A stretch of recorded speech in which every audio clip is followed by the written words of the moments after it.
had to point and deploy a taser. And that another officer had to point their pistol at a defendant. An eyewitness saw the defendant shove the victim while near the police station. An R&O causing injury that was so severe that the officer is actually seeking specialized medical treatment from an orthopedic surgeon. I didn't ask that, Ms. Gaines. I did not ask that. Yes, sir. Was the taser deployed? I just don't think she's going to do what anybody asked her to do. Ask a bond. Your Honor, we are just looking to address the condition of bond that requires that Mr. Hopkins be on house arrest. Prior to this matter, Mr. Hopkins was employed as a result of having the tether plates. No longer able to, in this case, he was no longer able to maintain that employment. He is hoping to be able to get new employment and is asking that the court consider a no go-to order, no contact order, or anything of that nature. My client, Mr. Hopkins, also recently registered for the cybersecurity program. Text me that information. I tried to send the confirmation to Ms. Barroso so that she would be able to see it. It's my understanding that the classes are majority online, but that would be the only place that he would have to come in Washtenaw County. Otherwise, he's just asking for some order that would allow him to work and just not have that kind of contact. Response. Your Honor, the bond in this case was set at $5,000 cash or surety when we requested a $50,000 bond. In this case, the people are uncomfortable with him being out. This was an event for a series of events that occurred where the defendant assaulted the victim at not one but two locations. An eyewitness saw the defendant shove the victim while near the police station. The police attempted to make contact with the defendant, and then he picked up, as a result of him resisting, picked up 5 counts of R&O against 4 different officers. One of those 5 counts is an R&O causing injury that was so severe that the officer is actually seeking specialized medical treatment from an orthopedic surgeon. At this point, this is a 9. So hold on. There was a DV and then an officer injured. Why is he out? Your Honor, if I could address. Hold on. I'll let Ms. Barroso finish and then you can address it. I just had an intermediate question. Go ahead. So at this point, I don't think that a modification of bond removing him from being on house arrest is appropriate. We objected to a nominal bond of $5,000 when it was originally granted. At this point, I don't think that any further reduction is appropriate. A couple of things. First of all, Mr. Hopkins is here with his father. He is 20 years old. He has no prior criminal history. In reviewing the police report and the video, even the report references that the altercation, that the incidents that resulted in this charge, that there were. In which charge? I'll start with the domestic violence. That with those charges, that there was a more complicated situation. I believe the officer said, the report says something to the effect of, and this would also go to the property, that there had been physical altercations between the two of them, fighting between the two of them, and breaking of objects between the two of them. So I believe that there's more to this than said. The allegations of the domestic violence are the one of the shoving, and also I believe Mr. Hopkins taking his own computer back from the complainant. That's the second allegation of the domestic violence. And the resisting and obstructing is, the allegations are that Mr. Hopkins not that Mr. Hopkins turned around and slammed someone or punched them or anything, that he pulled away. The allegation is the officer fell and that caused the injury. And then that officer fell, yes, as he pulled away. And then subsequently, 4 officers who were, some of whom just pulled up on the scene in the video, all ran after him. And that's where the resisting and obstructing comes. And he did, in fact, eventually stop. It was not, it's not as if he were in a vehicle and went miles or hours away. He did stop running, and he did, once they complied, once that occurred, there were no further incidents. So, Your Honor, I'm sorry, that is not the characterization of the R&O. The allegations include him punching 2 officers in the face, breaking free of their grasp, causing them to fall to the ground, twisting and seriously injuring an officer's finger.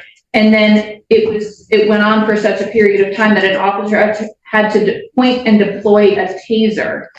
And that another officer had to point their pistol at a defendant. So at the defendant. So at this point, I don't think it was him passively. Your Honor, I had an opportunity to view the video. Well, you had an opportunity to view the video. Yes. Let me ask you this. Was a taser deployed? Your Honor, when I think that's either yes or no. Was a taser deployed? Your Honor, as soon as the officer saw him, she pointed the taser at him.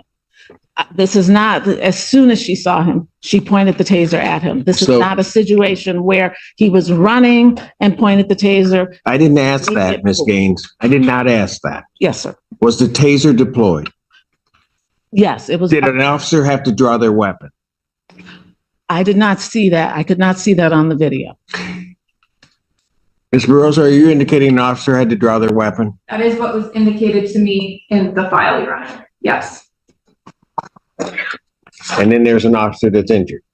Again, we'll ask the question. I don't know why this individual's out. Again, Your Honor, he's 20 years old. He has no prior history, and he has no reason to come back to Washtenaw County other than for school in this case.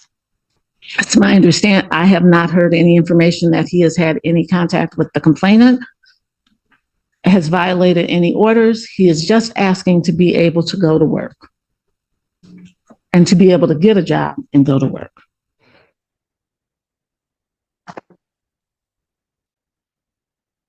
Your Honor, would you want to hear from Mr. Hopkins' father, who's present? I don't know what he could tell me at this point in time. I'm more worried about the bond as it originally is set. I don't. Does he have prior convictions for anything? No, Your Honor. That the original domestic was about.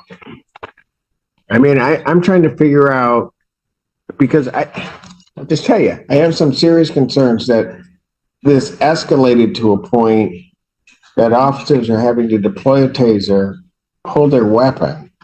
There are clearly enough officers around to, in my opinion, have subdued this individual without having to do all of that. So something else is going on. And Your Honor, I also have, I mean, one's bad enough, but I have 2 counts of domestic violence. again, Your Honor,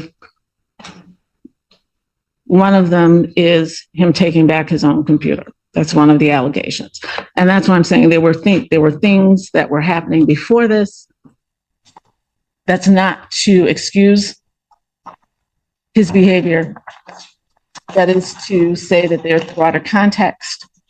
And yeah, so the defense here is collapsing faster than a cheap folding chair, and it's almost painful to watch. We've got 2 completely different contradicting stories, and honestly, their version sounds like it was written during a group project where nobody talked to each other. The judge throws them a softball yes or no question, and instead of answering, they're dancing around it like it's a TikTok challenge. Meanwhile, this defendant is only 20 years old and still manages to rack up a highlight reel of police encounters, guns pointed, tasers fired, and he's still swinging. At that age, most people are worried about passing finals, not squaring up with law enforcement. The judge sees it, I see it, and you probably see it too. Something else is going on here, and it's not adding up cleanly. If I were the judge, anger management classes would be the first stop on this kid's new schedule, but classes alone don't cover the damage here. Time served feels like the only realistic option. You can't just fight off a fleet of cops and hope the system pats you on the back for effort. The way this case is going, the only suspense left is whether the sentence will be light or heavy. In my view of the video,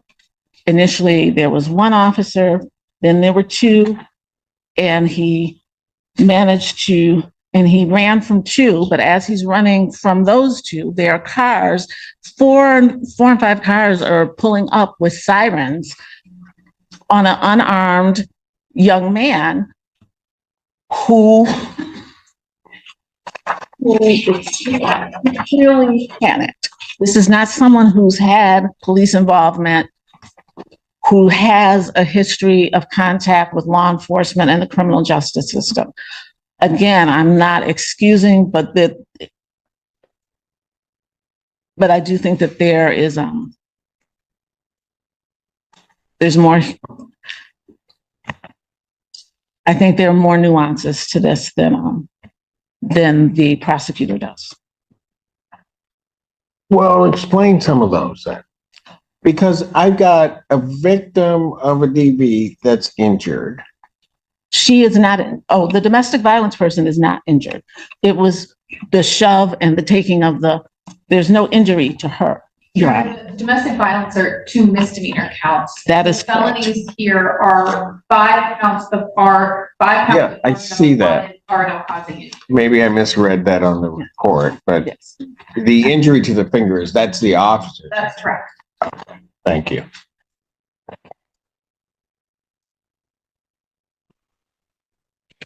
I don't understand this. I mean, there's a lot I don't understand. How, and I get there are resisting and obstructings that are filed that some may look at as questionable in terms of the charge. I get that.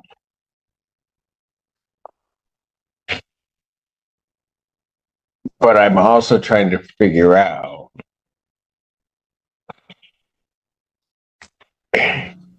how an officer gets injured,